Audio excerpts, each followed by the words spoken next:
je dois encore décaler la vidéo dont je t'ai parlé la semaine dernière. Et je suis en train de devenir fou. Cette vidéo, j'ai trop envie de la faire, et ça ne m'arrange pas du tout, puisqu'au moment où j'écris cette vidéo, je suis en retard de fou sur mon planning. Enfin bref. Je cherchais un sujet de vidéo pour pallier au problème, et j'ai un de mes plus proches amis qui m'a posé une question. Il m'a demandé comment avoir le mental, la volonté d'accomplir des choses, comment se dépasser. Et j'ai trouvé ça méga intéressant comme sujet. Merci à lui, il se reconnaîtra, je sais qu'il regarde les vidéos. Je t'embrasse, on se capte quand je rentre en Bretagne. Par contre, regarde la vidéo en entier parce que t'en as besoin. Le pire pote.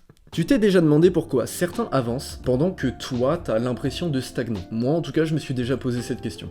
Et je me la pose encore aujourd'hui d'ailleurs. À mon avis, c'est pas une question d'intelligence, c'est même très rarement une question de talent, c'est une question de mentalité, je dirais. V'là la phrase de Schlag. Je te parle pas de la version Instagram de la discipline où tout est super lisse, un petit peu trop parfait, inspirant. On va laisser ça aux youtubeurs dev perso. Je te parle du vrai mental. Celui qui te fait dire non à une soirée parce que t'as une vidéo à monter. Celui qui te fait bosser quand t'as zéro motivation. Celui qui te fait tenir alors même que t'as aucune garantie de ce que t'es en train de faire va marcher. Et ouais, on va parler de volonté, de constance, de sacrifice même, mais on va surtout voir comment tu peux construire ça en vrai dans ta vie.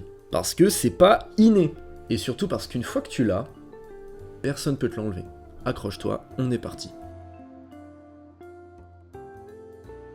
La motivation, c'est un mythe. C'est vraiment pas ce que tu crois. Peut-être aujourd'hui que tu penses qu'il te faut un déclic, quelque chose pour lancer le mouvement. Genre une vidéo YouTube ou un discours puissant. Une nuit d'insomnie où tu te dis « Ok, demain, je change tout ». Mais la vérité, c'est que si t'attends l'étincelle, il y a de grandes chances que tu ne te lances jamais. Je me considère comme quelqu'un de plus intelligent que la moyenne.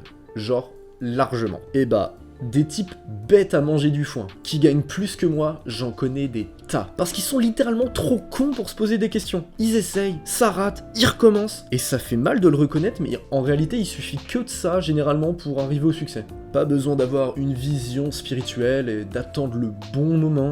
Ils font encore, et encore, et encore. Et au bout d'un moment, forcément, il y a un truc qui marche. Parce que la motivation, c'est pas une condition d'entrée. C'est vraiment, faut que tu vois ça comme un bonus. Un truc qui te tombe dessus, parfois, quand t'es déjà en train d'avancer. Après, si t'es pas motivé, ça peut aussi venir d'autres choses. La plupart du temps, si t'es pas motivé, c'est qu'il te manque un but. Un vrai but, je te parle pas d'un but genre devenir riche, ou réussir sa vie, tu vois. Ça, c'est les buts de gens qui font rien. Regarde-moi, quand je me fixe un objectif, qu'est-ce que ça donne? Je me dis, ok, faut que j'arrive à digitaliser l'intégralité de mes revenus, comme ça je peux atteindre la liberté géographique, le fait de pouvoir travailler d'où je veux dans le monde. D'accord. Comment je vais y arriver? Avec les réseaux sociaux et avec l'immobilier. Quel montant je vise? 2000 € net par mois. Dans combien de temps? Dans 3 ans. Ça, c'est un vrai but. C'est précis, c'est mesurable, c'est temporel. C'est concret. À partir de là, j'ai plus qu'à orienter ma vie et me construire le mental qu'il faut pour atteindre cet objectif. Et c'est là, généralement, que tu réalises un truc fondamental. Le mental, ça n'a rien d'une état d'âme, c'est vraiment une décision. Le mental, c'est quelque chose que tu vas devoir construire. Il y a une croyance, les gens aiment trop te faire croire que soit t'as du mental, soit t'en as pas. Que t'es né avec ou que tu vas galérer toute ta vie. C'est faux, c'est pas vrai. Le mental, c'est comme un muscle. Et comme tous les muscles, ça se construit. À force de répétition, à force de choix. On va prendre un exemple. Le 28 de ce mois-ci, ça faisait officiellement 2 ans que je n'avais pas bu une goutte d'alcool. C'est stylé dit comme ça. Et c'est très facile maintenant que je l'ai fait, de l'annoncer de cette manière. Par contre, je pourrais très bien ne pas te dire que avant de réussir ça, j'ai essayé 3 fois et j'avais pas réussi. Et là, je vais te révéler un secret qui va t'aider à implémenter n'importe quelle nouvelle habitude et qui va te permettre de te débarrasser de n'importe quel comportement destructeur. Deuxième exemple, on va prendre l'exemple du tabac. Quand t'essayes d'arrêter de fumer, tu te retrouves face à un choix simple. Soit que tu fumes cette foutue cigarette, soit que tu ne la fumes pas. Jusqu'ici, on est d'accord. J'ai pas dit que c'était facile, j'ai dit que c'était simple. C'est pas compliqué de comprendre, t'as 2 options, c'est binaire. À chaque fois que tu vas prendre cette décision, des connexions vont se casser au profit de nouvelles qui seront construites entre tes neurones. Il y a un réel changement physique qui s'opère à l'intérieur de ton cerveau. Et tu l'auras compris, chaque nouvelle décision dans un sens précis, donc soit le sens d'arrêter de fumer, où tu vas refuser la cigarette, ou soit le fait de continuer à fumer, où tu vas finalement craquer et fumer ta cigarette. Chaque fois que tu vas prendre cette décision, ça va venir renforcer le chemin que tu as choisi, et petit à petit effacer le précédent. C'est littéralement comme le sport. Plus tu t'entraînes et plus tu progresses. Parenthèse, t'as vu ma tête, j'ai pas fait médecine, donc j'ai fait énormément d'approximations, mais dans l'idée ça fonctionne à peu près comme ça. Mais si tu dois retenir une seule chose de tout ce que je viens de te dire, c'est que c'est le fait de commencer qui va te rendre fort. Et voilà ce qu'on t'a jamais dit. Le mental, c'est pas ce que t'as, c'est pas ce avec quoi t'es né, c'est ce que tu répètes, tout simplement. Mais ça, encore une fois, c'est une position qui est facile à tenir. Parce qu'il y a un truc fondamental qui t'est jamais dit sur le dépassement. Généralement, quand on parle de dépassement, on implique automatiquement de la souffrance. Tu t'attends à devoir sacrifier tes potes, ton confort, une partie de ta vie. Et ça, c'est vrai, pour le coup. En partie. Dans la vie, tout est question d'échange. Exemple, quand tu travailles, tu échanges de ton temps et de ton énergie. En échange d'un salaire. Rien ne se perd, rien ne se crée, tout se transforme. Encore une fois, j'ai pas fait d'études, mais bon, Lavoisier, c'est la physique-chimie en 5ème, normalement, t'as la ref. Et, cette phrase, c'est probablement la meilleure définition de l'effort. Quand tu décides de t'entraîner plus,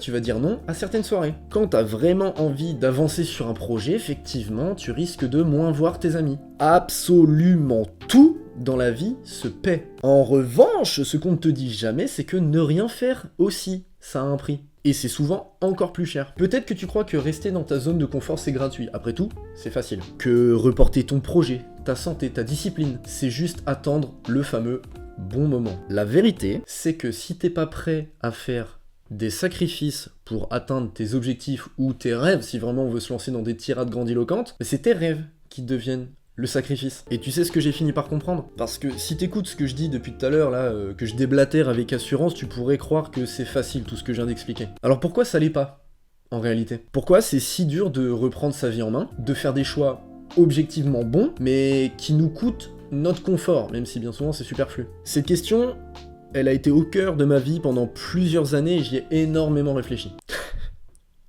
Je rigole parce que je sais déjà que je vais me faire démonter dans les commentaires pour ce que je vais dire, mais vas-y, je m'en fous. En vrai, si ma réponse à cette question est t'énerve, c'est cool, ça veut dire que j'ai raison. Le problème, quand tu décides de remettre un peu d'ordre dans ta vie, de changer tes habitudes, et de devenir une meilleure personne, au bout d'un moment, t'es obligé de reconnaître que la quasi-intégralité des choses que t'as faites dans ta vie n'ont servi strictement à rien. En ce qui me concerne, j'ai dû reconsidérer et littéralement aplatir 21 ans de ma vie. Et c'est atrocement douloureux. Pour le peu que j'en connaisse, on rentre dans la définition de la dissonance cognitive. Encore une fois, j'ai pas fait médecine, je te laisse fact-check. Et avant que tu viennes me dire, mais oui, mais rien n'est jamais inutile, au pire t'accumules de l'expérience. Frérot, par pitié, sois honnête avec toi-même.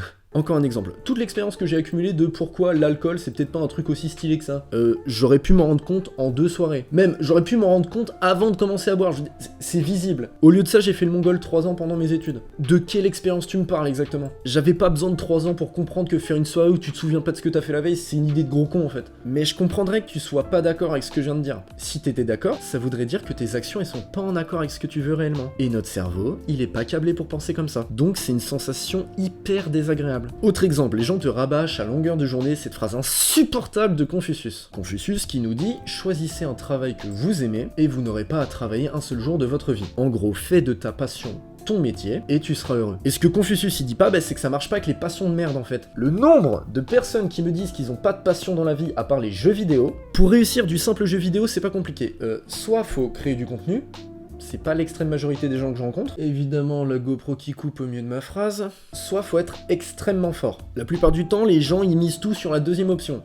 À ceci, je réponds. Si je te demande qui a gagné les Jeux Olympiques de natation l'année dernière, tu me réponds Léon Marchand. Ok, c'est qui le deuxième?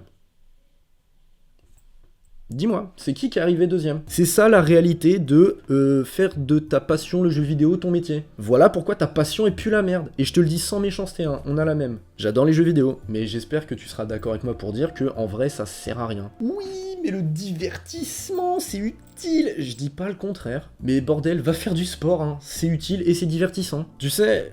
On idéalise souvent beaucoup les gens qui réussissent. On pense qu'ils sont nés comme ça, avec un mental d'acier et une discipline illimitée. Mais la vérité, c'est qu'ils ont juste enchaîné une série très longue de choix très difficiles. Quand la majorité des gens, et encore une fois, ne t'en veux pas, notre cerveau est littéralement fait pour ça, choisissent la facilité. Les gens qui réussissent, ils ont fait des sacrifices, ils ont répété, ils ont échoué. Et surtout, ils n'ont pas attendu d'avoir envie avant d'essayer de faire des choses. Si aujourd'hui t'as la flemme, t'as pas le feu sacré en toi, c'est pas grave.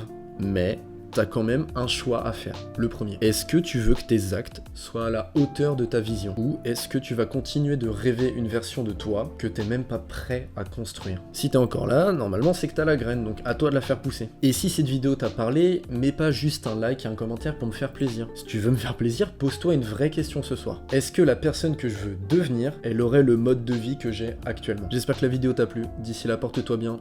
On se retrouve samedi pour une prochaine vidéo. Ciao.